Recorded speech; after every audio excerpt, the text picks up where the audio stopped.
اللہ تعالیٰ یہ خواب کیوں دکھاتا ہے بندوں کو؟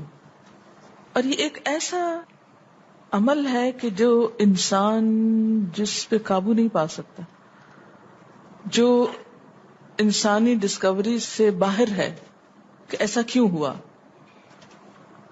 آپ دیکھیں کہ انسان دو چیزوں کا مجموعہ ہے، ایک اس کا جسم ہے اور ایک اس کی روح ہے. جہاں یہ دونوں آپس میں ایک دوسرے سے موافقت کرتے ہیں، ایک دوسرے کے ساتھ کوآرڈینیٹ کر رہے ہیں، وہاں یہ ایک دوسرے سے کشمکش بھی کرتے ہیں. بعض اوقات جسمانی خواہشات روح پر غالب آ جاتی ہیں، بعض اوقات روحانی کیفیات جسم پر غالب آ جاتی ہیں.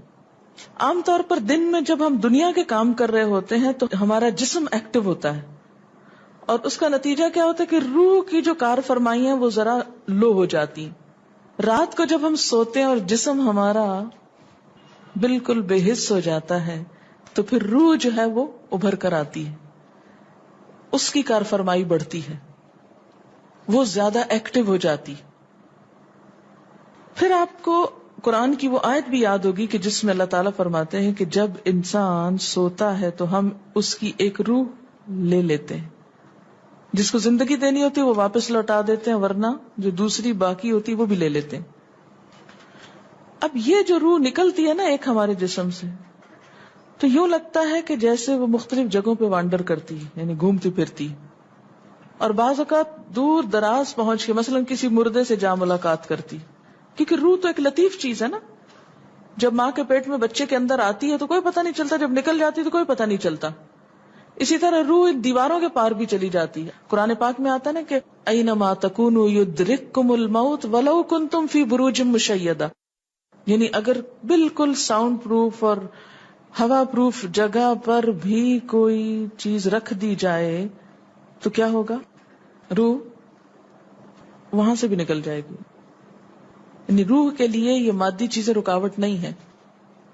اب آپ دیکھیں جو لوگ مر جاتے ہیں بعض اوقات آپ کی ان سے ملاقات ہوتی اور آپ کو یوں لگتا ہے جیسے آپ ان کو چھو کر آئیں، اور ایسا ممکن ہے کہ وہ جو سوتے وقت ایک روح آپ کی نکلی، وہ ٹریول کرتے کرتے اس مقام پہ جا پہنچی جہاں وہ مردہ روح تھی، اور اس نے اس سے جا کر باتیں بھی کی، کچھ میسج بھی لیے، کچھ اور بھی. تو اس سارے کو ہم واضح طور پر نہ جان سکتے ہیں، اس کی حقیقت نہ سمجھ سکتے ہیں، لیکن بعض خوابوں کو انٹرپریٹ کرنے میں یہ چیز آپ کو مدد دے گی کہ ایسا کس طرح پاسبل ہے. آپ اپنے بستر پر لیٹے ہوئے ہیں اور روحانی طور پر آپ خواب میں آپ کہیں اور پہنچے ہوئے. بعض اوقات آپ دیکھتے ہیں کہ میت آپ کو کوئی چیز دے رہی ہے، میت رو رہی ہے، میت خوش ہے، آپ اس کو دیکھتے ہیں وہ بڑے باغ میں بیٹھی ہوئی ہے.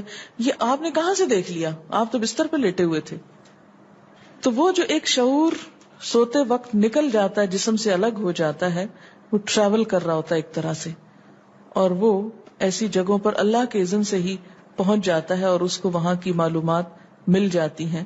اچھا، آپ کو یاد ہوگا وہ قصہ جو شہیدوں کا واقعہ میں نے آپ کو سنایا تھا، عراق میں جو صحابہ کرام کی قبروں میں سے ان کو نکال کر دوسری جگہ پر دفن کیا گیا. آپ نے دیکھا کہ مستقل کنٹینیوسلی 3 دن خواب آیا ایک شخص، جب اس نے اگنور کیا تو بادشاہ وقت کو خواب آیا، مفتی اعظم کو خواب ہے، اور مسلسل خواب میں وہ اپنا میسج کنوے کر رہے ہیں کہ ہمیں وہاں سے نکالو، ہماری قبروں میں پانی آ گیا. اور یہ بالکل سچا واقعہ ہوا، دنیا نے جس کا مشاہدہ بھی کیا. تو پھر آپ اس کو کیسے انٹرپریٹ کریں گے؟ وہ شہداء کہاں ملے تھے؟ تو بات یہ ہے کہ جیسے ہماری روح ٹریول کرتی ہے، کہیں ایسی جگہ جا پہنچتی ہے تو ہو سکتا ہے کہ وہ اس مقام تک جا پہنچی ہو. یہ شہیدوں کی روح تو آزاد ہوتی ہے، ان کو اجازت مل گئی ہو کہ وہ ان لوگوں کی روح سے جا ملے، کیونکہ سجین قید خانے میں تو ہوتی ہے نا وہ روح جس کو مجرم روح جو ہوتی، لیکن جو مومن کی روح ہے، خاص طور پہ شہداء کی روح ہے، تو جنت میں کیا کر رہی ہوتی ہے؟ گھوم پھر رہی ہوتی، کھا پی رہی ہوتی. تو یہ بالکل ایک سچ ہے اور حقیقت ہے کہ بسا اوقات انسان خواب میں ایسے لوگوں سے ملاقات کر کے ان کے حالات کو جان لیتا ہے کہ ان پہ کیا گزر رہی. مثلا ان کو عذاب ہو رہا ہے. یہ عام بات ہے نا کہ میت کو جس حال میں دیکھو اسی حال میں ہوتی ہے. یعنی اگر خواب میں دیکھیں کسی نے اپنے والدین کو دیکھا کہ وہ بہت رو رہے ہیں فوت ہونے کے بعد، تو کیا کرنا چاہیے؟ ان کی طرف سے صدقہ دعا کرنی چاہیے. یہ بھی اللہ کی ایک رحمت ہوتی ہے کہ ان کو موقع دے دیا جاتا ہے کہ وہ اپنا میسج کنوے کر دیں. ایک طرح سے وہ اس کے دل کی بات نہیں ہوتی، الا یہ کہ آپ کسی انسان کے بارے میں بہت برا گمان رکھتے ہیں اور آپ اسے دیکھتے ہیں کہ وہ رو رہا ہے یا کچھ، لیکن کئی اور لوگ دیکھتے ہیں کہ وہ ہنس رہا ہے، کھیل رہا ہے. تو اس کا مطلب یہ ہے کہ پھر آپ ان دو کا کنٹراڈکشن کیسے دور کریں گے؟ تو پھر آپ یہ دیکھیں گے کہ جس نے خواب دیکھا اس کا اپنا نظریہ اس شخص کے بارے میں کیا تھا، کیونکہ اس کی اپنی بدگمانی تو نہیں اندر چھپی ہوئی تھی کہ جو سوتے وقت اوپر ابھر آئی اور اس نے وہ روپ اس طرح کا دکھا دیا. پھر وہ حدیث نفس میں آ جائے گی، دل کی بات میں وہ چیز آ جائے گی. ٹھیک.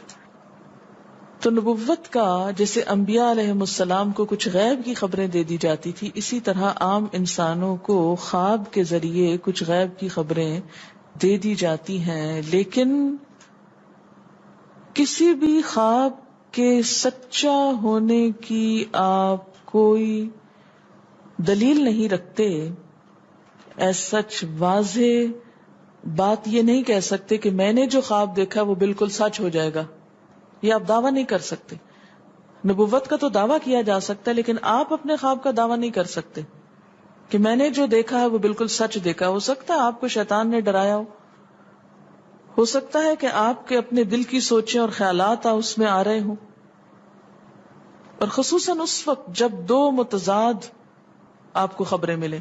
مثلاً ایک شخص آپ کے پاس آتا ہے، وہ کہتا ہے کہ میں نے آپ کے بارے میں بہت اچھا خواب دیکھا. دوسرا آتا ہے کہتا ہے کہ میں نے آپ کو اچھے حال میں نہیں دیکھا. اب یہ فرق کس چیز کا ہو گیا؟ اس کے اپنے گمان کا فرق ہے. ایک آپ کے بارے میں گمان اچھا رکھتا ہے، وہ آپ کو اچھا دیکھنا چاہتا ہے لہذا وہ آپ کو اچھا دیکھ رہا ہے. اور دوسرا آپ سے حسد رکھتا ہے اور وہ آپ کو ہر قیمت پہ ختم ہوتے دیکھنا چاہتا ہے. وہ ویسے تو مار نہیں سکتا آپ کو، لہذا خواب میں مار لیتا ہے اور خواب میں آپ کا حال برا دیکھ لیتا ہے. تو وہ خواب دراصل کیا ہوتا ہے؟ اس کی اپنے نفس کی بات ہوتی ہے.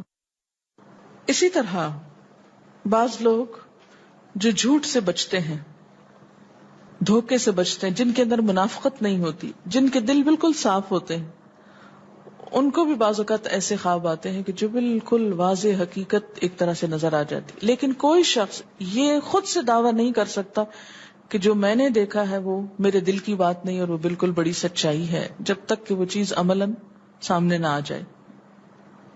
آپ صلی اللہ علیہ وسلم نے فرمایا اچھا خواب اللہ کی طرف سے ہے اور برا شیطان کی طرف سے. یعنی اگر آپ کسی کو برا دیکھ رہے ہیں یا کسی کی برائی دیکھ رہے ہیں تو وہ دراصل کیا ہے؟ شیطان ہے آپ کے اندر، جو آپ کو اس شخص کے خلاف یا کسی خاص واقعے کے خلاف بھڑکا رہا ہے، اور آپ اپنی تسلی کر لیتے ہیں خواب کے ذریعے. فرمایا پس جب کوئی شخص پسندیدہ خواب دیکھے تو اسے صرف اس شخص سے بیان کرے جس سے محبت اور اعتقاد ہے. یہ میرا مشورہ نہیں، نبی صلی اللہ علیہ وسلم کا ہے آپ سب کے لیے. بخاری اور مسلم کی روایت ہے کہ جب کوئی اچھا خواب آپ دیکھیں تو کیا کریں؟ اس کو بتائیں جس سے آپ محبت رکھتے ہو، وہ آپ سے بھی رکھتا ہو اور جس پر آپ کا اعتماد ہو. جیسے حضرت یعقوب علیہ السلام نے کیا کہا تھا بیٹے کو کہ مجھے تو بتا دیا، بھائیوں کا نہیں بتانا. اور جب مکروہ خواب دیکھیں تو حق تعالی سے اس خواب کے شر اور شیطان کے فتنے سے پناہ مانگے. جب برا خواب دیکھیں تو اس خواب کے شر اور شیطان کے فتنے سے پناہ مانگے کہ شیطان بہکانے لگا انسان کو. اچھا آپ دیکھیں کہ بعض اوقات یہ ہوتا ہے کہ جسے ہمارا کسی سے اختلاف ہوا ہے، عقیدے میں، گھر کے جھگڑے میں، کسی ذاتی اس میں، تو ہم کمزور ہوتے ہیں، مجبور ہوتے ہیں، اس کو کچھ کہہ نہیں سکتے. تو پھر ہم بعض اوقات اپنی تسکین کیسے کرتے ہیں؟ خوابوں میں کرتے ہیں. مثلاً ایک لڑکا کسی سے شادی کرنا چاہتا ہے اور وہ کر نہیں پاتا، اس کو وہ رشتہ مل نہیں رہا، تو وہ خواب میں دیکھتا ہے کہ اس کی شادی اس سے ہو گئی ہے، اس لڑکی سے. تو بعض خوابوں کی نوعیت بس صرف اتنی ہوتی، اس سے زیادہ اس کی حقیقت نہیں ہوتی. اچھا بعض اوقات جیسے کسی سے ضد ہے، عداوت ہے، دشمنی ہے آپ کی، اب آپ اس کو خواب میں برا دیکھ رہے ہیں، اس کی برائی دیکھ رہے ہیں، تو یہ دراصل کیا ہے؟ شیطان کا شر ہے جو آپ پہ غالب آ گیا ہے. آپ اس کی برائی چاہتے ہیں، ویسے کچھ کر نہیں پاتے، مجبور ہیں آپ، تو آپ خواب کے ذریعے وہ اپنی تسلی کر لیتے ہیں